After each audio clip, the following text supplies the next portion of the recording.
Donna, is it okay to talk? Mhm. Okay. For me, I always try to look for the silver lining in everything. And one of the silver linings for COVID, I think, is really highlighting the educational disparities among Mhm. certain groups of children. And I really feel like the science of reading is going to level the playing field. And do you think Oh, that's why it's growing so much, is because people are more aware? I I I hope that's true. I don't see that happening. It's there's so much disparity between children of color and just in general what's happening in schools. It's not good. It's Yeah. not good. And like you say, I mean, COVID, this is the silver lining in COVID is that it's forced us to stay home. It's forced us to be online and learn things from one another. That's been great, but we have a long way to go. I All right, Mitchell, agree. I think you can get started. Okay. Well, welcome everyone. My name is Mitchell Brookins, and I am the moderator for today's discussion and roundtable discussion around the science of reading, sharing our stories. As you all know, we are a Facebook group, the science of reading, what I should have learned in college. And I'm really excited of the people who decided to be on today's panel to share their experiences. Why? Because I definitely believe that if we all are sharing our experiences, we can build on each other, we can capitalize on our strengths. And so today's topics are about that. It's about us coming together and ensuring that we build equitable outcomes for all students. And so before we get started, I want to ground us here in this definition. The science of reading is a vast interdisciplinary body of scientifically based research about reading and issues related to reading and writing. As you all know, about a month ago, key experts and advocates in our field came together to create a shared definition that really encompasses what it really truly is as far as the science of reading. And what is that? It's interdisciplinary. That means that multiple disciplines have created and contributed to a body of literature that tells us how the brain learns to read. And even more, not just how it learns to read, but how do we assess, how do we teach students to read and write? And thinking about our students who may have reading difficulties. So, this is not what I would call a program. So many people think that the science of reading is a program, and it's not. It is a body of literature that has decades and decades of researchers and academicians who have contributed to that body that we now can capitalize now and be a game changer for students. So I just really wanted to ground us here because when we talk about the science of reading, I want us to ensure that we're talking about evidence-based practices that will have an impact on students and children to come for decades. So we're going to jump right on in. I believe that this is a defining moment that many of us on this panel have dealt with. And that is, what was the impetus for your shift to decide that evidence-based practices, structured literacy, science of reading was the way to go? And I'm going to start this conversation off with my friend Kelly. There we go. Let me unmute. Thank you, Mitchell. Happy to be the first person to contribute their thoughts with this great question. I know all of us are going, I'm excited to hear the other answers to this question because I know all of us have different moments. I feel very fortunate and excited that my moment actually happened in 2004, to be honest, which I know is a long time ago. But I was teaching. It was my 6th year of teaching. I was teaching 1st grade, and my school, I'm in Delaware, happened to be taken over by the state. And we all have had experiences or have heard of those schools that are deemed to be failing. And my school was awarded or given the Reading First grant. And part of that grant is that the educators in the building, we had mandatory trainings. And how fortunate for me early in my career that I attended the 2004 letters training. So at that time, there was not the term, I did not know the term, the science of reading. However, I learned in those 12 days of my summer more than the 4 years of my undergrad, where I had an elementary Bachelor of Science. I had just graduated in the spring of 2004 with my master's, learned more in those 12 days. And it was so exciting. We're K2 teachers in the PD together. The excitement we had, the astonishment that we didn't know some things, and it fueled us. And then the ongoing training, we were given a literacy coach, resources. The National Reading Panel, which had been out for a few years by then, was our guide. And so for me, it's been just organic in that that's what I've done for the past 17 years. 3 years after that, I became a reading specialist. Again, didn't have the term, the science of reading, but knew about structured and explicit phonics. Fortunate again to never have taught 3 different districts now, in a district that didn't support that, did not have a guided reading district. So that was fortunate too. So that shift happened quickly in 2004. And now when I see all the educators kind of understanding it, the term science of reading is relatively new. That came on my radar about 18 months ago. And then I was able to connect it. And in the past 13 months, joining this Facebook group, taking all of the webinars that have been offered due to the pandemic, silver lining, that have been offered free and willing to pay for them, just has solidified it. And so now I'm just excited to have more educators know about it, and it will make my job as a literacy coach currently a little bit easier to have all this resources instead of just what I learned in 2004, if that makes sense. I think it's really powerful how, you went into that school, the idea of like, we're going to turn it around, and to know that the very beginning, the birthplace of that initiative started with letters training. So I just think that's really awesome that that happens, because there's so many other examples where people turn around the school and all they do is embed more malpractice. So thank you for sharing that. I want to jump to Heather. Can you share for us your experiences and what was your impetus for your shift? So like Kelly, I was able early on in my career to have the letters training. Our school offered that. So I always had that in the back of my mind. And then I moved to a different city, a different district, and we got a Title I director who could see the difference between Title I schools and non-Title I schools, and that gap was just continuing to grow. And so she created new positions in our district where there was one person per grade level, and they were called a grade level specialist. And so I was lucky enough to be that for 4th grade. And our job really was to go into the schools and work with teachers and determine what we could do for these kids in these situations that would be the way to change their trajectory really of their schooling. And so one of the things that we did is very early on, we got hold of Susan's Hall 10 success factors for literacy intervention, and we trained our entire district on that. And so we started there and just kind of started to realize what we needed to put into place in order to have successful reading interventions that worked. And from there, we found out about like the 95% group. And as a district, we started to incorporate Hegarty.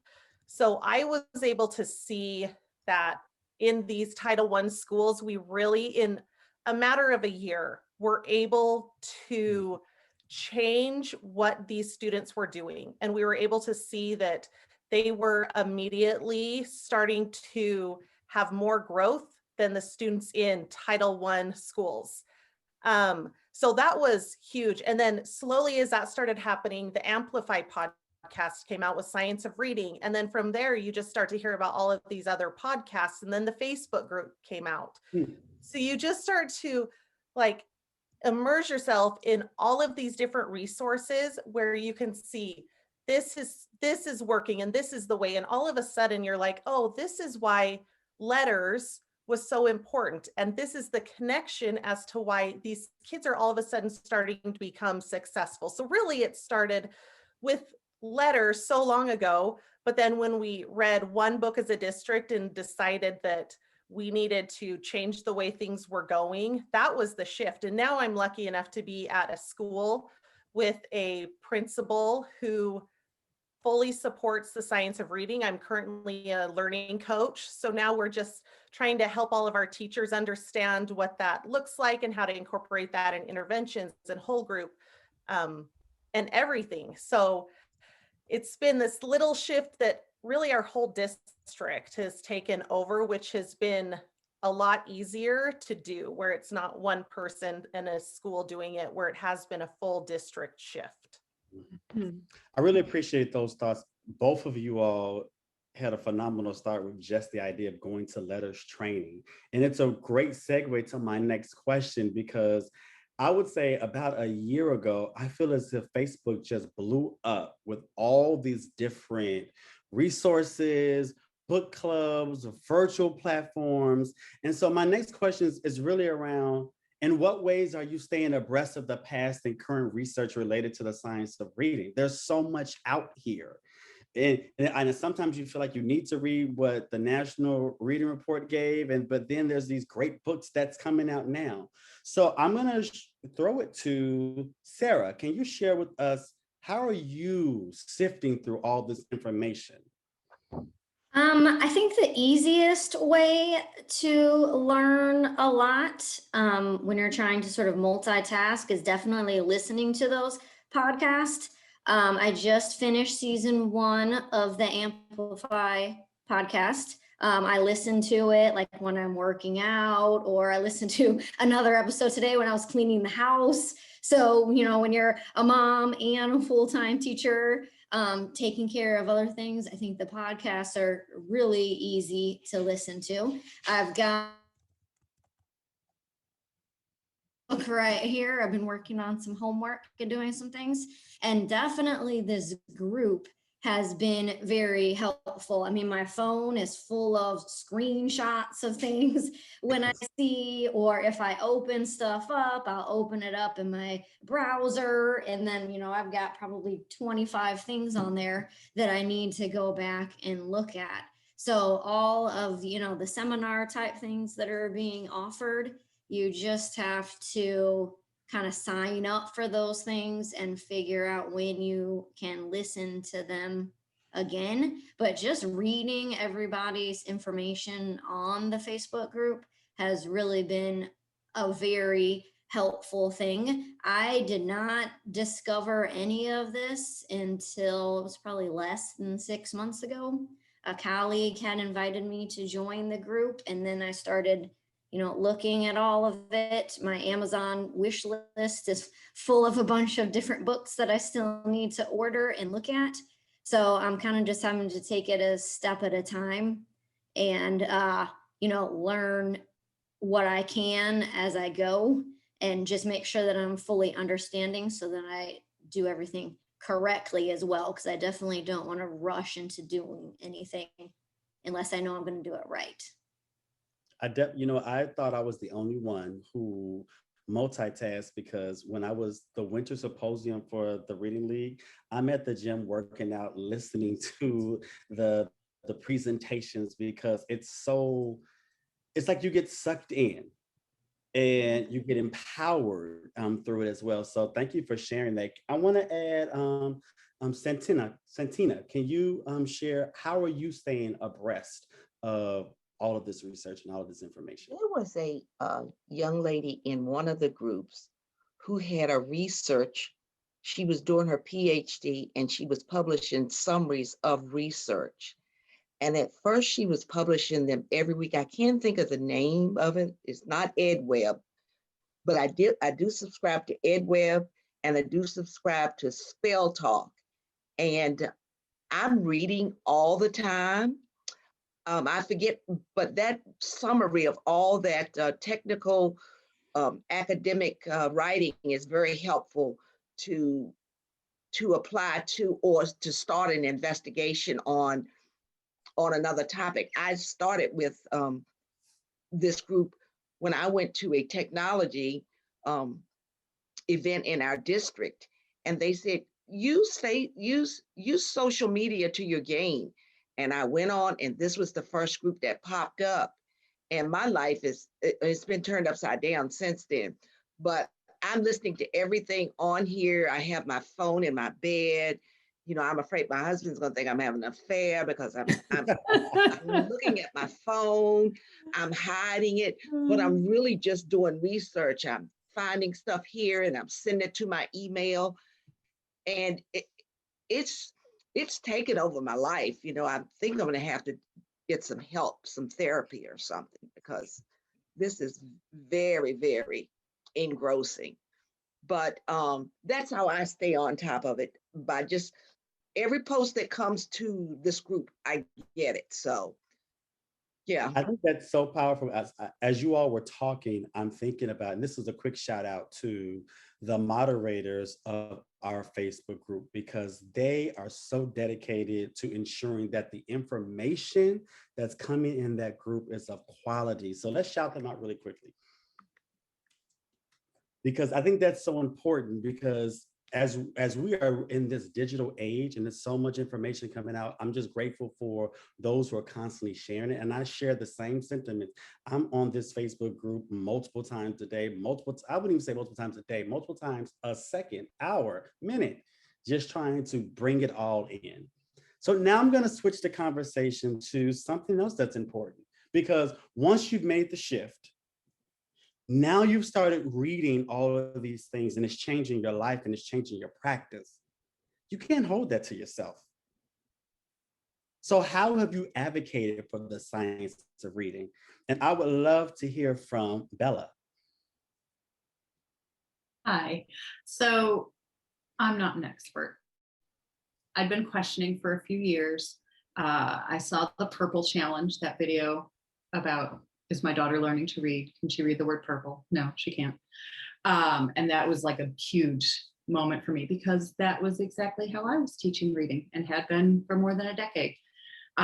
So I started looking, joined the Facebook group, took a really great reading PD, and that was huge for me. I bought Haggerty. And then I went to my next door teaching neighbor and I said, here's the thing, we've been doing it wrong. And she went, And I said, no, seriously, we've been doing it wrong all along, completely wrong. And I told her all the things I wanted to do. And she said, it's a pandemic. We're teaching kindergarten through Google Meet. I just can't. And I said, yeah, pandemic, let's go on. Let's do this thing. And I can be a little bit persistent. She might say annoying, but I convinced her to take a second really great reading PD with me. And she's texting me during it going, oh, I get it. And I said, I know, we're going to change this. We're going to fix it. And so she's all in. She bought Haggerty. We bought the video so that we could learn how to do it. And then she and I went to the other two kindergarten teachers and convinced them to take that PD. They're all sold and they bought Haggerty. So now we're moving on to first grade. First grade is half on board, half are already teaching Haggerty with us. Went to admin, told them what we were discovering, showed them the Purple Challenge, and they went, oh, so what are you going to do? And I said, well, here's where you come in. And so we're working on funding and training. We want letters training. There's so much. And for me, it was really that humbling moment of, wow, I had no idea how much I didn't know. But when you know better, you do better. And that's where we're at right now. I love hearing your story, because I always say this: if you want to move a school, you get the teachers to do it, because teachers talk and they will encourage, they will coerce, they will do that. They're the cheerleaders of it. And so it's nice to see that if we can impact teachers, it can grow, it can move into something. And then you took it to the next level. You said, hey, let's talk to this administration and get them on board as well. So that's really powerful, just to hear that line of story, because that is what is needed. So after you've advocated, and I think Bella started with this, not everyone has that success story, right? When you start to advocate, there's this other piece that comes into play, and it's the challenges. The challenges you face due to shifting your practice. We can't say that the road is always easy. And so I would love to hear from Denise, where she can share with us, what are some of the challenges that she faced when she made the shift to change her practice? Well, I got a bad echo. There we go. That's better. Okay. I would say I started digging into science of reading, and I was getting very excited, and I was reading Equipped for Reading Success, and I was just any book I could find, any nugget of information I could find on the Facebook group. And I started implementing sound walls and other best practices in my classroom. And I was so excited, and I kept sharing it with colleagues. And I just wasn't, everyone was kind of stuck and spinning their wheels and wanting to stay in that mind shift of balanced literacy that they're in that 3Qing system. And it was just really hard. I'm in a very small school in the second biggest district in our state, but we are a small school. And so a lot of the resources I've had to purchase myself. I'm not getting, resources. It took a year and a new principal before I finally got Hegarty from my classroom. And our new principal is wonderful, and she's a science of reading person, and she's on the Facebook groups as well. But she kind of, because she's a new principal, she's getting a little pushback on shifting the mindset as well. My state, which is Colorado, is doing the CDE is doing the read training for the READ Act training, and so it's science of reading based, and that's been amazing and so powerful as far as learning goes. But some of my colleagues are kind of pushing back and making snarky comments, and they're just not ready to shift yet. And so I think I would say those have been the biggest challenges is resources and having to purchase them myself, and no one else really jumping on board yet. They're taking the class through CDE, but that's it. Nobody's really shifting to say, okay, we're learning all this great information. How are we going to implement this? How are we going to help our readers? And that's just not happening yet. And it's kind of frustrating. And I hear what you're saying, because I've always said this: teaching is a cultural activity. Mm-hmm. People teach the way they were taught. Yes. And it's really hard for them to undo, because this is habitual. They've made associations. It's in their mindset. It's in that's how they move and breathe. Mm-hmm. And so it will probably take more than just the cheerleading, rallying cry. Yes. It takes administration, it takes the PD, it takes the coaching. So I really do hear what you're saying about the mindsets. And I think we forget that we're actually up against a mindset. Mm-hmm. And mindsets have to be broken, and you have to create strategies of how you really approach a mindset. So thank you for sharing that. Yeah, Jen, did you want to add to this discussion? Sure. Can everyone hear me? Yes. Okay, good. So similar to Denise, I am also in Colorado. My position is a little different though, because I am the elementary school principal in our district. And I guess what really drew me this direction was leading a new school and looking at our data and hearing from teachers. And really the first sort of moment was in an RTI meeting when I didn't have answers for them, and we didn't have answers for each other on what to do with kids who were really struggling. And so through the CDE course, we've sort of been mind blown a little bit of all the things we didn't know. And for me, one of my challenges as a mom was trying to teach a struggling reader in my own family how to be a better reader, and using all those things that I'd been told to do with kids and watching it not work yet again with my own kid. But when they don't leave you at night, and you're around them all day long and all night, and they want to be good, and you're like, wow. So similar to other people with the purple book reading and that kind of thing. And some of the difficulties that we have faced, certainly, like Denise said, is shifting minds. That was really difficult. I think I have a little bit of a different position, because I basically told my team, we're making the shift, so you can stay on the boat or get off, but this is the direction I'm going. And so, but certainly there have been some people who have pushed back, or not necessarily even in a negative way, but in a, how do we do it way. And so for me as a principal, we've had to make a lot of time and sacrifice a lot of other things to be able to do the training, not all of it together, but a lot of it together was our goal. And we've used our work days for it and some data teams we've sacrificed here and there for it. Professional development during the week, we've sacrificed for it. We've done a lot on our own. It helps that we've been in person the whole time. So we are together and we have been learning from each other.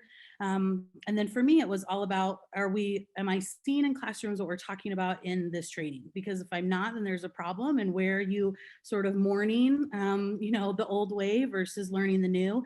And really what it has come down to for my teachers has been, I don't know how to do what we're talking about.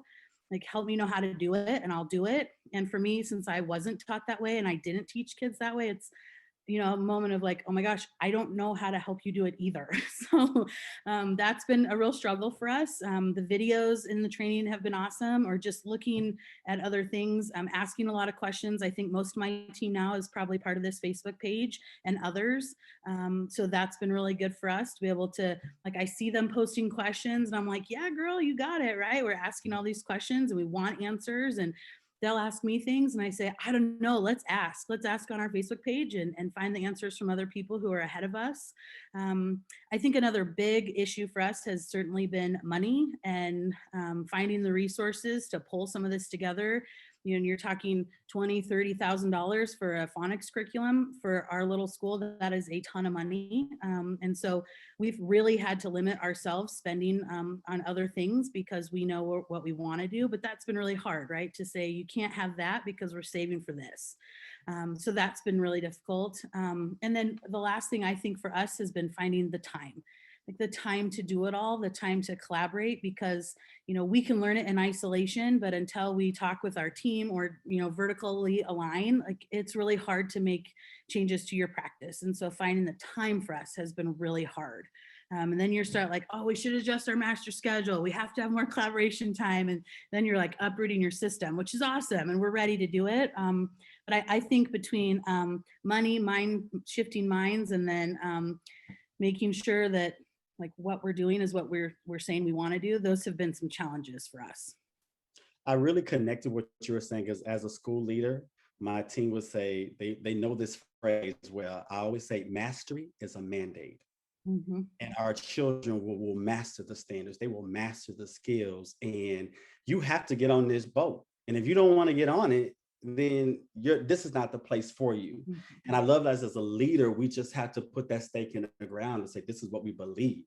Mm-hmm. But I hear you also with the part where we don't always talk about this, is the challenge of when I don't know what to do. And sometimes we have to take a step back and say, is this person really being resistant because of their belief system?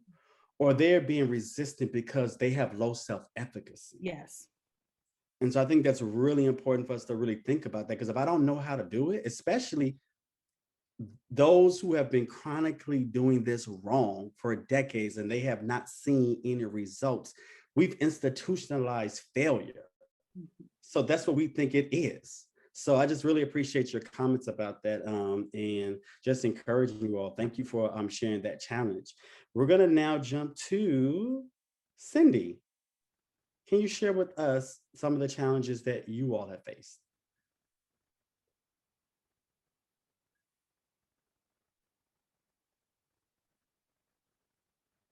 Well, I'm not sure, maybe something has happened with the video or connection. So we're just going to move right on. But let's move to a new question, because yes, there have been some challenges, but what about the successes? What are some successful strategies you have tried when confronting naysayers to the science of reading? Because we know that it's a reality. So can we hear from Deb? Can you share with us what are some success stories that you have, some success strategies that you've used in this situation? Yeah, I'd be happy to. So I'm coming at it from a little bit of a different perspective. I'm a parent of a daughter with dyslexia, but I also happen to be a speech language pathologist. So I went to school, and I'm learning that we as speech language pathologists learned about reading in a different way. And our vocabularies have consisted of these words that you all are starting to use, and I'm getting so excited about it. So words like phonology and semantics and grapheme and phoneme, those are our words, and we're so glad that the world of education and you teachers, that we're starting to see things through the same eyes. So yes, I went to college, and yes, at school, I did learn about phonological awareness, and I did learn about phonics. So one of my first jobs coming out of school was in a communication development program. And in that program, I had the joy and the pleasure of teaching 4th, 5th, and 6th graders how to read. And it was life-changing. And I'm so grateful that I had that opportunity. Some of those kids had just been guessing for years, and no one had ever thought to try phonological awareness and phonics. And with specialized instruction in that smaller environment, they could learn, and that was wonderful. But then fast forward in life, and I took a different job because I had kids. And my daughter, Claire, is as smart as a whip. She was getting great grades. She was doing fine. Her teachers thought she was wonderful. But at home, when she read devotions, I couldn't understand what she was saying. There was no accuracy there. When it was time for her to learn her spelling words, she got an A every week. But then there was no carryover. And then when you read something that she wrote on her own, you couldn't read it. Similarly, if she came across a word that she didn't know, she had no clue how to sound it out. So the word pulp on the orange juice container, she couldn't sound out. And I was bringing this up to teachers. They're like, yeah, it's an issue, but she kept moving forward because she was getting good grades and no one saw it as a problem but me. So that put me in a position where I needed to advocate for her. And I'll tell you, that was hard for me because I want to support teachers. I know it's a hard job. I know they have the world on their shoulders, and her teachers were wonderful. That was not the problem. The teachers loved her. She was learning, but she just wasn't learning what she needed to learn to be a functional reader and writer, and that was my priority.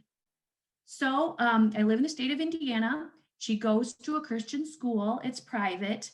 It all kind of happened together. It was kind of the perfect storm for change, because Indiana was going through some changes, and they were starting to push through the fact that every district, public school district, needed a dyslexia specialist, and every school needed to start doing a dyslexia screener. So here I am trying to advocate for my daughter, but at the same time, I knew that the school was going to have to make changes. So we were having conversations like, it's not okay to just screen. Once you find these kids, you need to do something. So let's talk about Claire, my daughter, and apply it to all the kids, because all the kids deserve to have functional reading and writing skills. So I'm very happy to tell you that we had some very long and difficult discussions, but change happened. And I'm just so excited about what happened. They changed their assessment from STAR to MAP. I had the privilege of having conversations with the special ed director. She called me up. We're about to pull the trigger on Fountas and Pinelli. What do you think? Should we do it? And I'm like, hang on, I know how to research this. Because, right now I'm working as a speech path who's in preschool. I'm not in the world of curriculums, but I knew who to contact. And they were like, hang on, that's Lucy Calkins. So then I got back on the phone with her and I said, Lucy Calkins, this is all about guessing. We cannot take these risks. We can't say, cross your fingers and hope they pick up these skills. It needs to be structured. It needs to be synthetic. We can't take chances on these skills. It's just too important. They also hired a dyslexia specialist for our private school. She does Wilson. She's Wilson trained. And there was one more thing, I wrote it down. They switched to CKLA. I'm just so excited about it. So the question is, what strategies? As a parent, I had a little bit different of a take on it because I am an educator and a parent.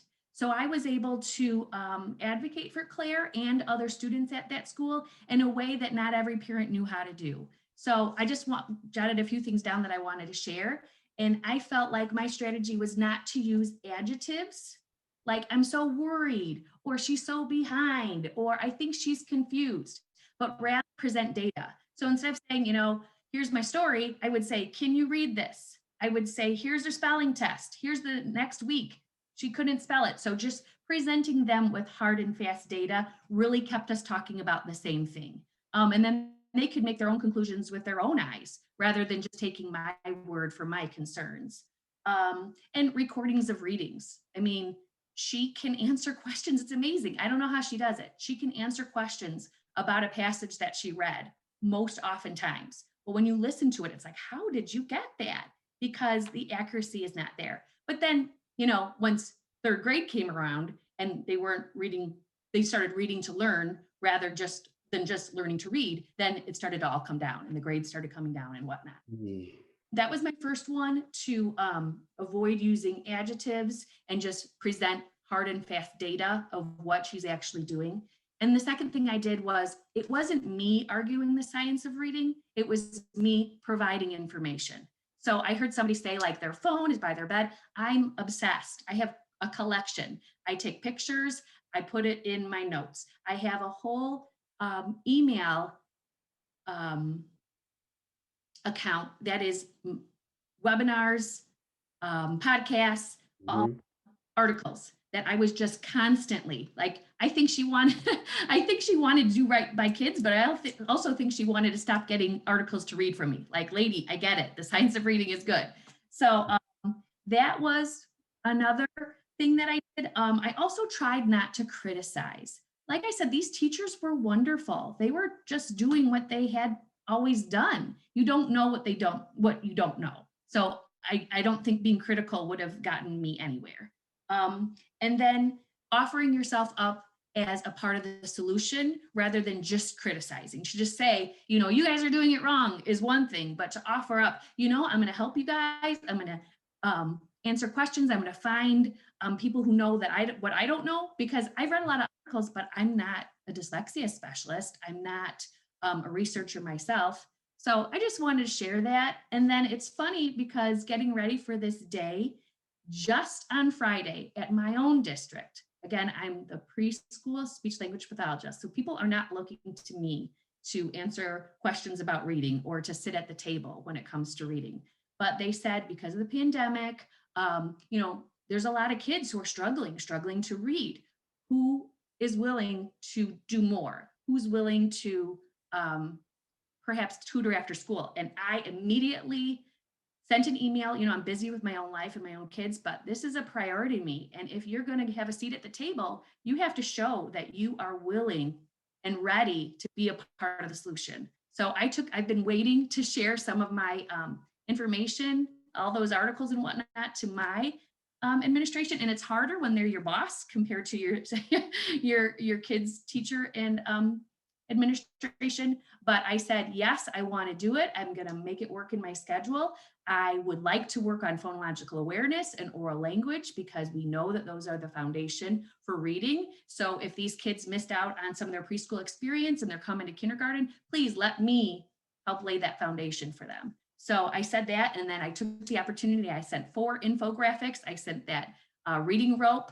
I sent one of the squares that I had taken a picture of that shows the multiplication equation rather than the +1, and talks about garden variety readers and hyperlexics and typical readers and dyslexics. I took the opportunity to really stake my ground because it's tricky, because I am in a district that has balanced literacy all the way. And I just really want to be a part of the change, not only for my daughter's school, but for the school I work at. So thanks for the opportunity. I feel like you just laid it out for all of us on just all the key components of letting the results drive the conversation. There's no need to be critical, provide the information. And like that final strategy is get in the trenches. Show them that you're passionate about it. Show them that you're going to work with the neediest children that need the support, and show them that it works. And so I think those are really powerful, successful strategies that really can make a difference. And I'm going to add on to this with Denise. If you want to share with us, what are some successful strategies you've had when it comes to confronting naysayers?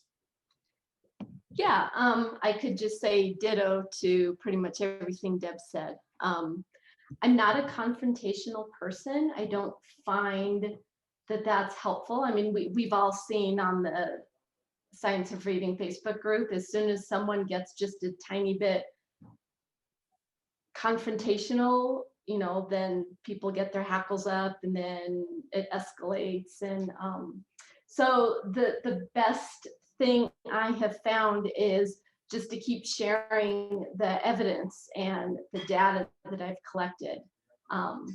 I'm fortunate that my principal has been very supportive, and anytime I go to her, I taken little video clips of things that my kids are doing in the classroom, or pictures showing, you know, their writing from encoding using Science of Reading strategies, and their reading scores. And I just make sure I share that with as many people as I can. And I tell them, this is why this is happening.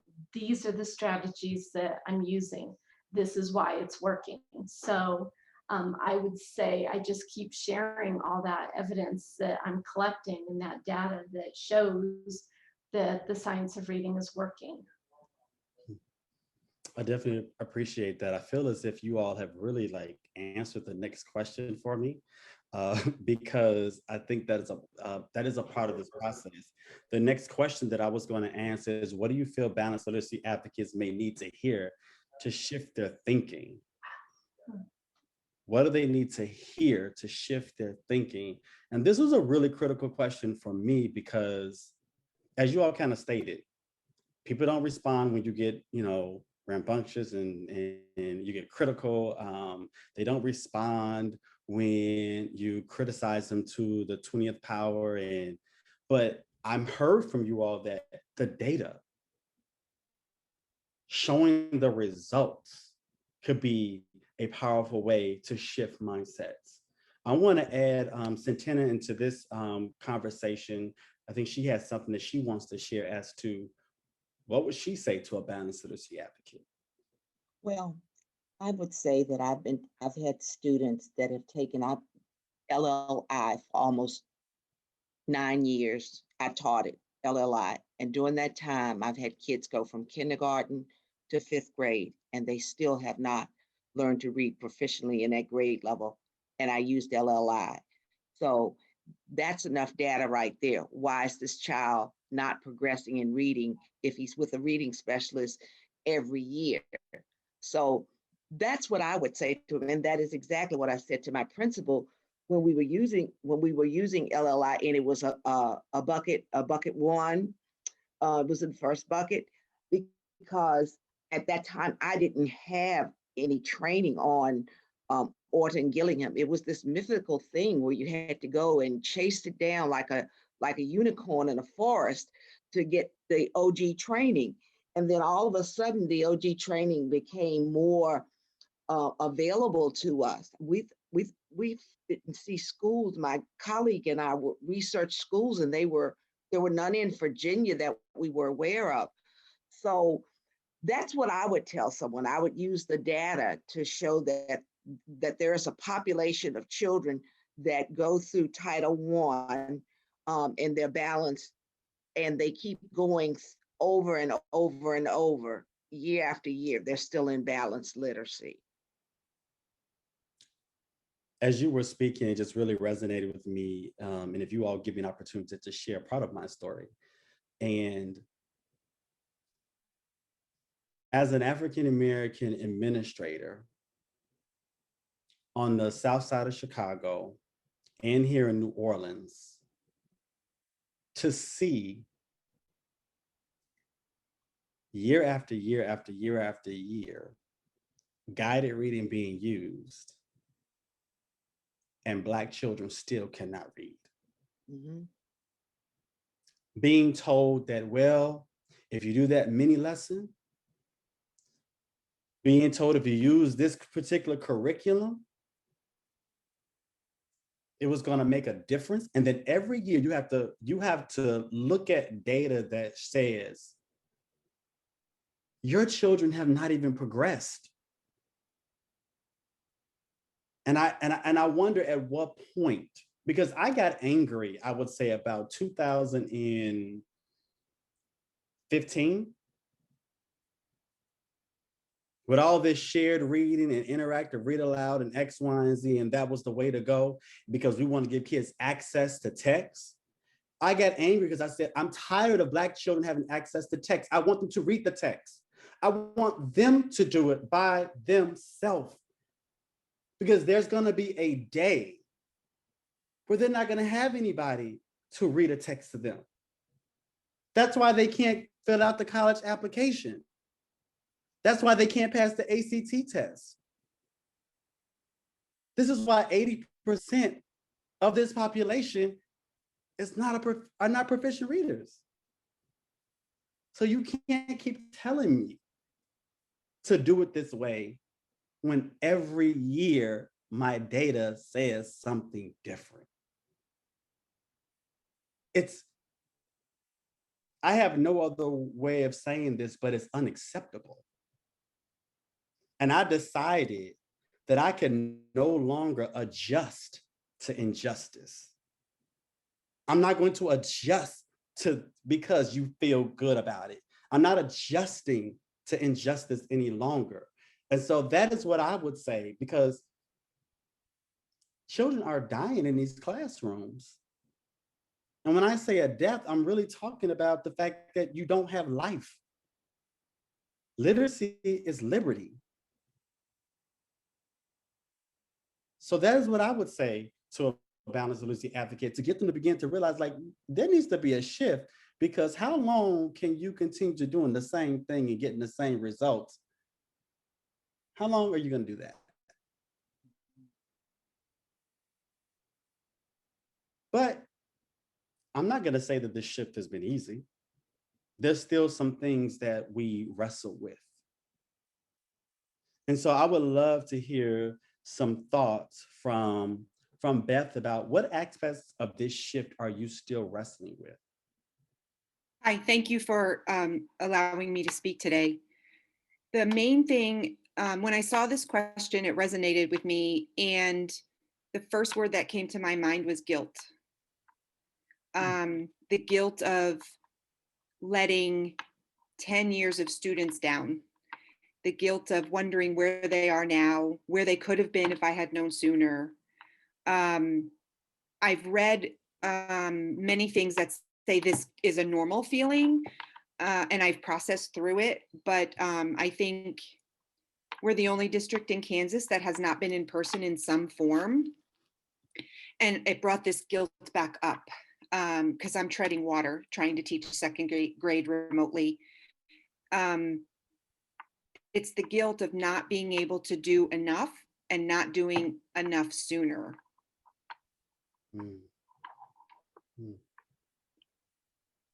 That's an interesting concept to think about, the guilt.